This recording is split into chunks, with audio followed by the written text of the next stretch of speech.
Assalamualaikum warahmatullahi wabarakatuh. Sahabat Bawaslu dimanapun Anda berada, berjumpa kembali dengan kami Bawaslu Kota Kediri. Sahabat Bawaslu semuanya, pilkada dan pemilu insya Allah akan terselenggarakan pada tahun 2024 nanti. Kita ketahui bersama bahwa pemilu dan pilkada ini berbarengan tahunnya, hanya selisih di bulannya saja. Secara pastinya bahwa akan ada tahapan-tahapan yang beririsan antara satu dengan yang lainnya. Oleh karena itu, pada kesempatan ini kami Bawaslu Kota Kediri bekerja sama dengan Dinas Kominfo Kota Kediri mengadakan sebuah acara, sebuah podcast yang bertemakan Ngopi Asik, Ngolah Pikir Asik Ilmu Kepemiluan, yang akan mengangkat tema potensi sengketa proses untuk pilkada dan pemilu di tahun 2024 nanti. Tentunya kami akan mengundang seorang koordinator divisi penyelesaian sengketa dari Bawaslu Provinsi Jawa Timur yang nantinya akan memaparkan, berbincang secara asik tentang sengketa proses pemilu. Bagaimana dan apa yang akan diulas oleh beliau? Mari kita saksikan di podcast Ngopi Asik bareng Kominfo Kota Kediri.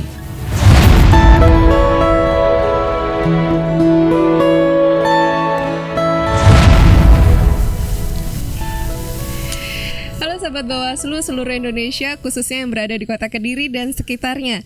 Berjumpa dengan saya Karina dalam Ngopi Asik, ngolah pikir asik seputar ilmu kepemiluan. Ya, acara ini terselenggara kerjasama Bawaslu Kota Kediri dengan Dinas Kominfo Kota Kediri. Sahabat Bawaslu, saat ini saya sudah ditemani begitu. Sudah bersama saya Koordinator Divisi Penyelesaian Sengketa Bawaslu Provinsi Jawa Timur, Bapak Toto Haryono. Selamat pagi Pak Toto. Selamat pagi Mbak atau Bu Karina yang baik. Mbak aja Pak, biar lebih terlihat muda begitu. Memang orangnya muda. Baik, sehat ya Pak? Alhamdulillah. Iya. Ini tadi perjalanan dari Malang begitu langsung ke Kediri?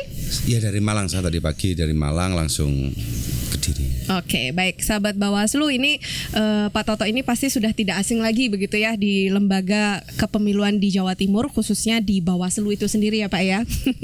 Ya, mungkin ini sembari perkenalan sedikit Pak. Pak Toto Haryono ini lahir di Malang. Di awal karirnya beliau seorang jurnalis dan sempat menjabat sebagai pimpinan redaksi di beberapa media cetak di Jawa Timur. Baru di tahun 2003 beliau mengawali karir di lembaga kepemiluan, tepatnya di Panwaslu Kabupaten Malang. Selain itu beliau juga sempat menjabat sebagai anggota divisi hukum dan teknis di KPUD Kabupaten Malang, dan saat ini karir beliau di Bawaslu Provinsi Jawa Timur sebagai Koordinator Divisi Penyelesaian Sengketa. Betul. Ya, Pak Toto, ini kalau kita bicara tentang pemilihan umum gitu ya, pasti ada saja hal yang menarik untuk bisa dibahas begitu ya Pak ya. Mulai dari persiapannya hingga pelaksanaannya. Nah, kesuksesan dari suatu pemilihan umum ini tidak hanya ditentukan dari bagaimana jalannya pemungutan suara itu sendiri ya Pak ya. Pasti bisa kita lihat dari bagaimana penyelesaian sengketa yang terjadi di dalamnya. Nah Pak, ini ada hal yang menarik yang mau saya tanyakan ke jenengan. Kalau kita lihat dari Undang-Undang Nomor 7 Tahun 2017 tentang Pemilu dan Undang-Undang Nomor 10 Tahun 2016 tentang penyelenggaraan pilkada, di sana sudah mengatur begitu kewenangan Bawaslu untuk penyelesaian sengketa proses pemilu maupun pilkada. Mungkin di sini bisa jenengan jelaskan secara ringkas bagaimana sengketa proses yang dimaksud itu. Monggo Pak Toto. Jadi di Republik ini kalau kita ngomong pemilu, betul, itu artinya ada dua term. Ya. Terminologi pertama sengketa proses pemilu. Kalau kita bicara sengketa proses pemilu ini berarti untuk pemilu yang memilih presiden, wakil presiden, DPR RI, DPD, DPR provinsi, DPR tingkat 2 DPR Kota Kabupaten. Jadi namanya sengketa proses pemilu. Oke. Satu lagi kalau kita ngomong sengketa pemilihan, artinya itu merujuk pada Undang-Undang 10 tahun 2016, yaitu sengketa pemilihan yang memilih pemilu yang memilih gubernur wakil gubernur, bupati wakil bupati, wali kota wakil wali kota. Jadi undang-undangnya berbeda. Namanya juga seringkali dibedakan antara sengketa proses pemilu dan sengketa pemilihan. Kemudian objeknya Pak, untuk objek yang objek dan juga subjeknya ya, begitu ya, yang bisa bersengketa atau potensi bersengketanya bagaimana? Jadi gini, kalau untuk sengketa proses pemilihan maupun pemilihan objeknya sama. Siapa objeknya? Yaitu surat keputusan KPU. Kalau kita ngomong sengketa itu artinya kan ada perbedaan pendapat, ada konflik, ada perbedaan pendapat, ada konflik antara siapa? Antara peserta dengan penyelenggara. Tentu kalau penyelenggara pasti ini KPU karena dia penyelenggara teknis. Antara peserta dengan peserta, peserta dengan peserta itu bisa partai politik, gabungan partai politik, atau pasangan calon gubernur A dengan gubernur B, pasangan calon wali kota A dengan wali kota B. Itu sengketa proses pemilihan. Subjeknya tentu para pihaknya tadi, peserta dengan peserta atau peserta dengan penyelenggara.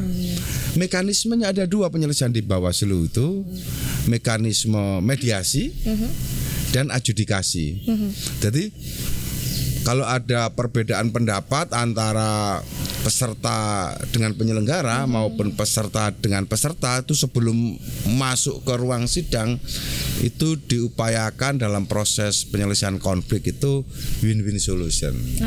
Jadi tidak win-lose, tidak kalah menang, tapi ada musyawarah, ada musyawarah mufakat. Nah, ini dimasukkan dalam ranah mediasi. Tapi sengketa pemilu itu selalu waktunya pendek.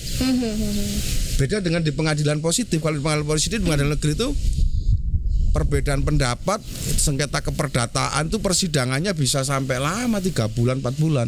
Kalau di pemilu hanya waktunya 12 hari. 12 hari harus selesai. Harus selesai Pak ya. 12 hari itu dibagi 2 tadi. Ini ada mediasi, ada adjudikasi. Untuk mediasi itu waktunya hanya 2 hari. Cepat sekali 2 hari. Dan perbedaannya dengan di pengadilan negeri atau di pengadilan positif, kalau kita bersengketa, bersidang kan bisa didampingi oleh kuasa hukum. Dan kuasa hukum langsung info bisa mewakili para pihak yang bersengketa. Tapi kalau mediasi di Bawaslu, karena itu mediasinya tertutup, tidak terbuka untuk umum. Waktunya 2 hari, tertutup, yang hadir harus prinsipal langsung, para pihak langsung. Yang tidak memang, boleh diwakili. Ya, berarti yang memang dia benar-benar bermasalah begitu ya, yang memiliki masalah. Jadi tidak ada pihak-pihak lain yang tidak berkepentingan begitu ya Pak ya. Boleh didampingi oleh kuasa hukum, tapi kuasa hukumnya diam. Dia hanya memberikan advokasi. Yang berbicara semuanya, yang memutuskan adalah prinsipal para pihaknya. Yang pertama perbedaannya itu. Yang kedua, di mediasi Bawaslu itu tidak dikenal kaukus. Apa itu kaukus? Kesepakatan para pihak di luar persidangan. Nah, kita tidak mengenal itu. Karena apa? Semua kesepakatan harus tertuang di muka persidangan di majelis mediator Bawaslu. Itu perbedaannya. Jadi tidak ada kaukus di luar persidangan. Yang hadir harus para pihak prinsipal. Kalau ada kesepakatan, selesai. Ditandatangani juga langsung oleh para pihak. Kalau tidak selesai, tidak ada kesepakatan, lanjut ke adjudikasi yang waktunya ditentukan 10 hari. Di 10 hari inilah kita menggali persoalan, bukan lagi nanti win-win. Nah, kita berharap semua masalah itu bisa selesai di musyawarah, sehingga tidak ada kalah menang. Pastinya begitu Pak ya. Nah, kalau di adjudikasi nanti, mediasi tidak bisa diadjudikasi, waktunya 10 hari. Nanti kita akan melakukan pembuktian-pembuktian pada pokok perkara. Kita datangkan para saksi, kita datangkan ahli, kita bongkar bukti-bukti formil material yang ada untuk mencari keputusan yang paling tepat dan paling benar dari para pihak yang bersengketa. Walaupun mediasi waktunya 2 hari, kesepakatan tetap putusannya bersifat final dan mengikat. Dan itu tidak bisa diganggu gugat ya Pak? Kalau tidak bisa diganggu gugat. Kecuali untuk sengketa proses pemilu terhadap 3 hal. Oh gitu. Itu boleh. Kalau tidak puas dengan putusan Bawaslu, dia bisa gugat di pengadilan, yaitu terhadap permohonan verifikasi partai politik, penetapan daftar calon tetap, penetapan pasangan calon. Itu bisa ke pengadilan. Tapi semuanya harus lewat ruang Bawaslu. Karena pintu pertamanya semua persoalan pemilu itu adalah di Bawaslu. Oke, baik. Begini Pak, ini yang menarik lagi adalah penyelenggaraan pemilu dan pilkada. Ini nanti kan akan dilakukan di tahun yang sama. Nanti di tahun 2024 pastinya ini akan terjadi irisan antara tahapan pemilu dan pilkada. Nah kira-kira nih Pak, kalau kita bisa memproyeksi begitu ya, potensi sengketa yang bagaimana yang akan timbul di tahun 2024 mendatang? Kita ini tidak pernah membatasi ya, karena ini namanya kontestasi. Pemilu itu kan kontestasi, namanya kontestasi. Di setiap tahapan itu selalu ada gesekan-gesekan. Ada dinamikanya ya Pak. Ada dinamikanya. Dan kita berharap gesekan-gesekan itu boleh ini. Sah dan manusiawi, wajar, dalam setiap dinamika selalu ada gesekan. Betul. Tapi gesekan ini jangan memercikan api. Kalau memercikan api nanti ada timbul konflik horizontal. Kalau itu perbedaan pendapat antara peserta dan penyelenggara, kalau ada gesekannya dibiarkan, ada timbul api, lalu muncullah api beneran. Demonstrasi besar-besaran, bakar ban, bakar ini, serbu kantor penyelenggara pemilu. Yang pernah terjadi kan begitu ya Pak ya. Demikian juga kalau ada perbedaan pendapat, gesekan antara peserta dengan peserta. Geweger, warung, bacoan. Ya betul. Saya sampaikan di sini sudah tidak usum sekarang itu. Pemilu, demo-demo, tukaran-tukaran, rame-rame, tidak perlu. Sudah kalau ada masalah langsung aja ke Bawaslu. Bawaslu yang akan menyelesaikan perbedaan pendapat itu. Dan putusannya bersifat final dan mengikat. Kalau namanya orang berkontestasi, nanti hakim Bawaslunya tuh tidak jujur itu. Pasti memihak satu pihak begitu dah. Memihak kanan, memihak kiri. Gitu. Gampang sudah kalau itu. Gimana Pak itu Pak kalau terjadi seperti itu? Penyelenggara pemilu ini undang-undang sudah mengkonstruksi sedemikian sehingga tidak ada ruang bagi penyelenggara pemilu untuk miring-miring. Jadi ya Pak, tengah jejak gitu ya Pak. Tengah jejak. Karena di situ ada namanya malaikat pencabut SK. Waduh, seram ini. Saya kira pencabut nyawa tuh. Malaikat pencabut SK itu karena buktinya sudah banyak penyelenggara pemilu yang dipecati itu loh. Oh gitu ya Pak ya. Oleh siapa? Oleh Dewan Etik. Dewan Kehormatan Penyelenggara Pemilu. Ya, itu yang sudah tidak bisa diganggu gugat itu sudah. Itu sudah banyak yang dipecati dan memang ini mohon maaf kata kawan-kawan, penyelenggara pemilu itu seakan-akan dikonstruksi semi malaikat, tidak boleh salah. Iya. Karena dia dibatasi oleh asas penyelenggara pemilu, berkepastian hukum, proporsional, profesional, akuntabel, tidak berpihak, macam-macam ada 11. Tindakan ucapannya diawasi, dinilai. Dinilai untuk apa? Untuk tahapan pemilu tidak boleh memihak pada salah satu pasangan, baik langsung maupun tidak langsung. Misalkan begini. Kita ini kan seringkali ngobrol ke warung. Lalu kebetulan saya ini penyelenggara pemilu. Lalu, Bu, pesan kopi 2 Bu. 2 ini menunjukkan 2 Victor simbol angka 2. kebetulan ini ada pemilihan umum, ada pemilihan yang ada peserta nomor urut 2. Jadi sensitif sekali nampaknya ya. Ini Iya, kalau di capture, Iya. diviralkan, Iya. itu bisa masuk ranah DKPP. Betul. Karena simbol ini bisa menandakan keterlibatan langsung Atau dan tidak langsung. keperpihakan secara tidak langsung. Itu. Begitu ya. Karena itu disebut, kenapa sih penyelenggara pemilu itu disebut warga negara yang istimewa, separuh malaikat? Karena apa? Hak sosialnya itu dikurangi. Kenapa dikurangi?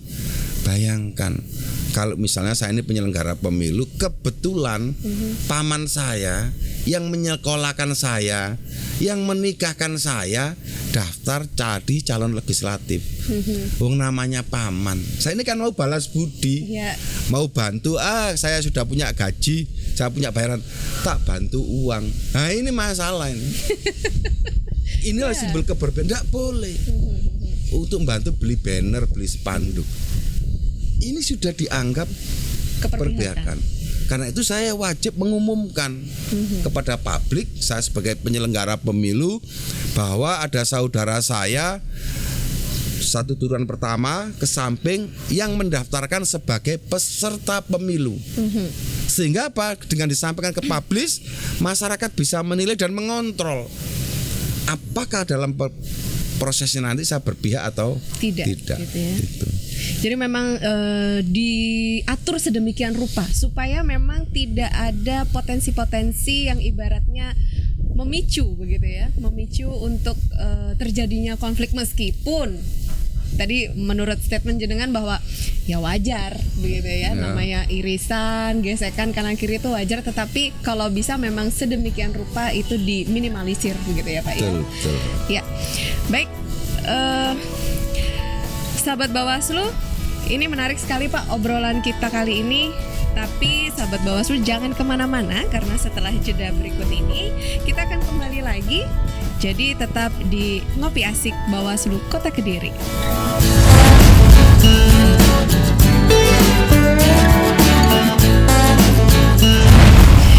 Baik sahabat Bawaslu, masih bersama kami di Ngopi Asik Bawaslu Kota Kediri, kerjasama dengan Dinas Kominfo Kota Kediri bersama Bapak Toto Haryono. Baik Pak, selain hal-hal tadi, ini ada satu hal yang mau saya tanyakan nih terkait kapasitas Panitia Pengawas Pemilu Kecamatan Panwascam dalam penyelesaian sengketa. Nah, apakah memang ini Panwascam diberikan kewenangan untuk melakukan musyawarah dengan pihak-pihak peserta yang bersengketa ini Pak? Pengawas pemilu di kecamatan ini dalam proses penyelesaian sengketa maupun dalam semua tahapan itu menjadi ujung tombak kita. Oke. Terutama nanti ujung tombak dalam proses konflik antar peserta. Ya. Karena kalau tahapan berjalan ini, waduh, kontestasinya berjalan kencang cepat tinggi, ya. Eskalasi politiknya terutama masa kampanye itu agak tinggi, panas. Nah, kawan-kawan Panwascam ini mempunyai tanggung jawab yang sangat besar. Karena apa? Beliau-beliau ini kita beri mandat untuk menyelesaikan konflik sengketa peserta dengan peserta. Dengan cara apa? Cara cepat. Waktunya hanya 1 hari, diselesaikan di tempat kejadian saat peristiwa itu terjadi. Oke. Paling lama kalau mungkin geografisnya itu di daerah, mungkin di sini daerah pegunungan ya. Ya. Ada di daerah dusun situ yang tinggi konfliknya dan tidak terjangkau oleh sinyal macam-macam. Kita beri waktu maksimal hanya 3 hari. Maksimal hanya 3 hari. Itu pun kalau ada problem gejala teknis geografis. Sepanjang tidak, hari itu juga harus selesai. Karena apa? Kalau enggak, maka akan gesekan tajam. Misalkan begini, contoh. Ada satu tempat yang itu tempatnya strategis. Ya. Jadikan rebutan untuk pasang baliho, poster atau spanduk. APK ya Pak ya? APK. Pasangan calon A sudah pasang. Ya. Lalu karena tempatnya memang strategis nih, muncul tim kampanye pasangan calon B. Ini dipindah. Ya.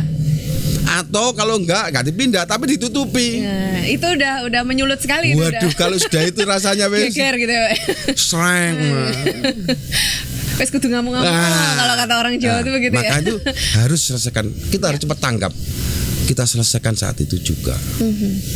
Putusannya bersifat final. Kalau musyawarah, tadi polisi musyawarah panggil para pihak yang tempatnya, para semuanya, ayo duduk bareng, ngopi bareng, ayo apa iki selesaikan.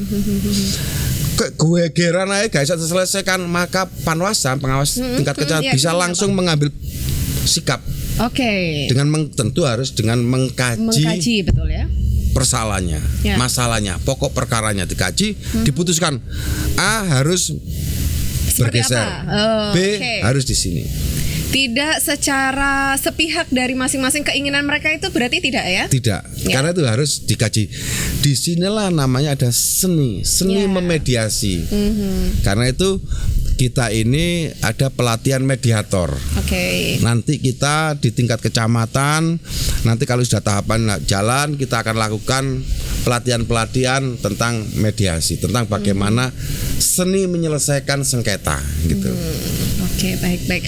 Jadi ini memang tugas yang tidak mudah begitu ya Pak ya, apalagi ketika bersinggungan dengan masyarakat yang sudah kadung tensinya tinggi begitu ya, karena memang ini kan namanya juga kontestasi itu tadi ya Pak ya. Semuanya ingin yang menjadi yang terbaik, semuanya ingin persiapannya dengan luar biasa begitu ya. Ya, baik Pak, ini satu lagi.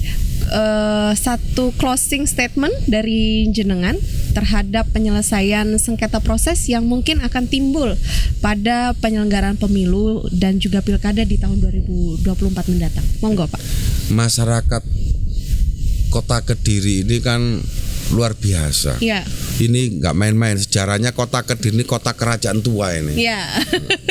Karena itu warisan-warisan luhur itu ada pada masyarakat Kediri yang kritis dan dinamis.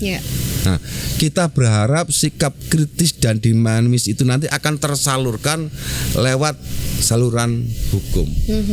Kalau ada nanti pemilihan maupun pemilu, kalau ada masalah, tolong nggak usah lagi ada aksi-aksi, demo-demo.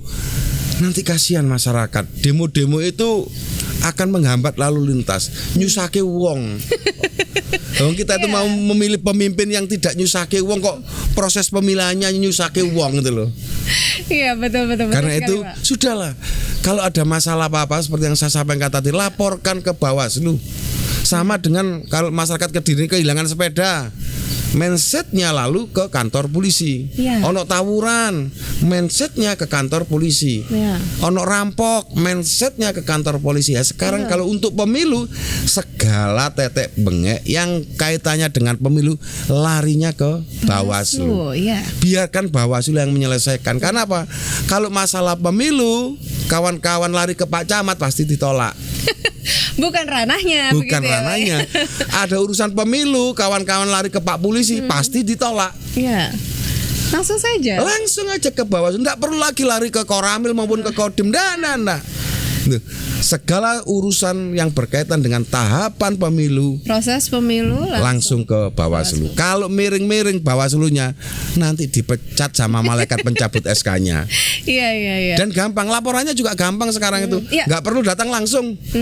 Lewat webnya KPU, online sudah selesai. Tinggal duduk manis, siapkan berkas, difotoi, nanti kirimkan lewat sistem informasi.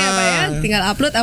Selesai buktinya sudah. apa-apa saja, begitu ya, langsung. Nanti petugas penerima yang akan memverifikasi. Nanti kurang bukti ini, bukti formalnya ini kurang, uraian kejadiannya kurang, perbaiki waktu 3 hari, selesai sudah. Dia tidak perlu repot-repot. Begitu ya, Pak. Sangat mudah. Apalagi dengan teknologi yang sekarang kita udah di genggaman tangan itu. Dunia ada di genggaman. Luar biasa. Selesai. Ya, Pak, ya? Apalagi nanti pandemi. Ya, ini juga yang harus jaga jarak. Makanya tidak perlu sudah datang rame-rame ke kantor. Apalagi sampai ngeluarin masa. Cukup siapa yang bersengketa datang aja. Nggak perlu bawa masa, aman di Bawaslu itu. Malah langsung selesai masalahnya. Gitu ya? Itu. Saya berharap itu, dan saya yakin tahun 2024 nanti Kediri pemilunya atau pemilihannya berjalan langsung, umum, bebas rahasia, jujur, adil dan damai. Amin ya rabbal alamin. Itu harapan kita bersama, Pak.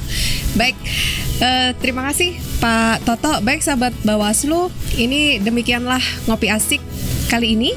Saya Karina. Mohon maaf jika ada salah kata. Bersama rakyat awasi pemilu, bersama Bawaslu tegakkan keadilan pemilu. Sampai jumpa.